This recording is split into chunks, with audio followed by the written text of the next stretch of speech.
Jessica Pegula celebrates America's latest bold WTA milestone featuring Coco Gauff and others. Jessica Pegula wrapped up her season with a semi-final finish at the WTA Finals. It wasn't quite the ending she hoped for, but nowhere near a failure either. Her year was packed with standout results and steady momentum. With 3 titles in Charleston, Bad Homburg and the ATX Open, she closed out 2025 ranked number 6. Before turning the page to 2026, Pegula is taking a moment to celebrate a special milestone. On November 24, the USTA marked a historic moment on Instagram, posting a collage of 4 American women: Pegula, Coco Gauff, Amanda Anisimova and Madison Keys. Each finished the 2025 season inside the WTA top 10. It's the first time since 2004 that 4 U.S. women have pulled this off, echoing the golden era of Lindsay Davenport, Serena Williams, Venus Williams and Jennifer Capriati, pictured on the collage's bottom row. The world number 6 couldn't hide her excitement for the achievement. She shared the post to her Instagram story, proudly celebrating the collective success of her fellow Americans. The pride was clear. So was the sense of unity among the new generation of U.S. stars. All 4 players have delivered incredible seasons. Keys lifted the Australian Open trophy. Gauff captured the French Open. Anisimova stormed to back-to-back finals at Wimbledon and the U.S. Open. Pegula meanwhile ticked off more than one milestone, each one adding to her growing legacy. Just last month, Jessica Pegula became the oldest player to qualify for 4 or more consecutive WTA finals since Natalie Tauziat between 1997 and 2001, and the oldest American to do so since Martina Navratilova's streak from 1991 to 1994. Another achievement that reflects her consistency, professionalism and competitive spirit. Sure, there were some close calls and some heartbreaks. But when it comes to her overall 2025 campaign, her outlook stays refreshingly grounded. Jessica Pegula reflects on her season.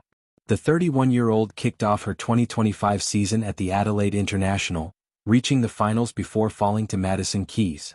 During a recent episode of the Players Box podcast, that she co-hosts with Keys, Jennifer Brady, and Desiree Crouchick, she got real on her 2025. She went deep in major events, reaching the finals at the Wuhan and Miami Opens and the semi-finals at the China Open and the US Open. Reflecting on the year full of ups and downs, she joked, "Motto of the year, it's not easy faced with tears of joy." Pegula's only loss in the group stage came against world number 1 Aryna Sabalenka in a tight 3-setter, where Sabalenka leads their head-to-head 9-3. Jessica Pegula said, "I do think we have really great matches, memorable matches. I wish I won more of them. Even my coaches were saying they're like, whenever you guys play each other, it seems like you guys seem to bring out such a high level in each other." She pushed through to the US Open semifinals but lost to eventual champion Elena Rybakina, who won the Billie Jean King Trophy and made history for her homeland. Pegula praised her, saying, "Tough loss. Kudos to her, she played some really good tennis, always serving well. I felt like in these conditions and on these court, especially with her serve, it's tough when she's getting free points every single game. But regardless, I thought I played at a really high level today." In the US Open group stage, Pegula defeated fellow American Coco Gauff and Jasmine Paolini. She kept a sharp and competitive edge throughout 2025, showing resilience, humor and skill on every surface. Well, that's a wrap on this year. And there's just 1 month left to the 2026 season. Will Jessica Pegula return and possibly take away some big titles? Share your thoughts in the comments below. Jessica Pegula had been in locker rooms all around the world, echoing tunnels in Melbourne, clay-dusted prep areas in Paris, the cavernous halls of Arthur Ashe, but none of those spaces carried the strange, electric energy of this one. Because this time wasn't about a match, a draw, or a tournament. It was about history, American history on the WTA Tour, and Pegula was right in the center of it. The US had just claimed its boldest collective milestone in nearly 2 decades. 4 American women in the year-end top 10 for the first time since the golden generation of Serena and Venus. And now, as Pegula looked around the private celebration lounge reserved by the USTA, she couldn't help smiling at the group who made it happen. Coco Gauff was laughing so hard she nearly spilled sparkling cider down her jacket. Madison Keys had taken control of the room's playlist, naturally, and was insisting that no celebration was complete without at least one 90s throwback. Sophia Kenin sat cross-legged on one of the couches, mock deadpanning that she was only here for the snacks. Behind them, a massive LCD wall replayed highlight reels from their seasons. Forehands cracking lines, fist pumps toward roaring crowds, victory hugs that seemed to last forever. Jessica exhaled, letting it all sink in. To the outside world, milestones always felt clean and neat, statistics printed on websites and spoken crisply by commentators, but behind the sheen were years of personal storms and quiet sacrifices. Pegula knew that better than anyone. Her rise had come not in some prodigy-like explosion but by layering improvement over improvement, patching holes in her game, and learning to trust herself when it would have been easier to hide. "Jess, you're doing that reflective stare thing again," Coco teased, appearing beside her with a grin so wide it threatened to split her face. "It's not reflective," Pegula said. "I'm just appreciating." "Same thing," Coco replied, giving her a shoulder bump. "Come on, you have to give a speech soon." Pegula groaned. "It's not a speech. It's a couple of words." "Same thing," Coco echoed mischievously.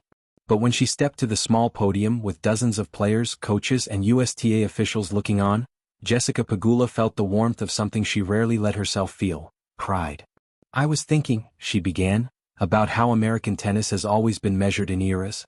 We all grew up hearing about Billie Jean, Chrissy, Serena, Venus, giants whose shadows covered courts across the world. But something incredible has happened the last couple of years. We didn't wait for new giants. We built something together, something deeper." The room was so quiet she could hear the whir of the overhead vents. "This milestone isn't one person," she continued. "It's all of us. It's Coco with her US Open title and a season full of fight. It's Madison delivering clutch tennis on the biggest stages. Sophia rediscovering her fire. Amanda returning and reminding everyone why she's special. Danielle, Sloane, Alicia, Emma, every one of us lifting each other even when we don't realize it." She paused, letting herself look at Coco, whose face had softened into something proud, almost sisterly. "What we've done isn't just a ranking achievement. It's a statement. American women's tennis is no longer waiting for the next legend. We're writing the chapter right now." Applause swelled through the room like a rising tide, and Pegula stepped down, cheeks flushed but glowing. Coco immediately wrapped an arm around her. "Okay, that was actually good," Gauff said. "Like, inspiring." "Don't act surprised," Pegula shot back. No, Coco said matter-of-factly. "I'm just saying you're like the quiet leader of the Avengers.